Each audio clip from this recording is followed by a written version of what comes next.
பாக்கியவான்கள். ஆமா, நீதி நிமித்தம் நீங்க துன்பப்பட்டா பரலோக ராஜ்யம் உங்களுக்கு தான். துன்பப்படுத்தி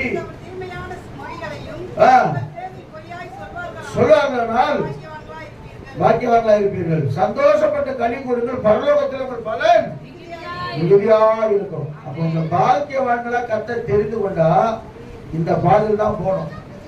அல்லேலூயா சொல்லுவோமா? எந்த பாதையில? நீதியின் பாதை ரொம்ப கஷ்டம்.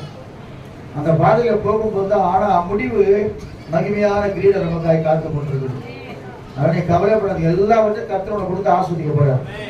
இயேசுநாதரை ஏற்றுக்கொண்டா ஏழையாவே இருப்பாங்க, உன்னை வரை கோடீஸ்வரர் எவனும் கிடையாது. கர்த்தர் உன்னை மாத்துவார், கர்த்தர் உன்னை உயர்த்துவார், கர்த்தர் உன்னை ஆசீர்வதிப்பார். அப்ப ஜெபிக்கிற தேவ பிள்ளை இருந்துச்சுன்னா கர்த்தர் உன்னை அனுதினமும் நடத்துவார். நீ ஜெபிக்கும் போது சில வெளிப்பாடுகள் கொடுத்தார் கர்த்தர்.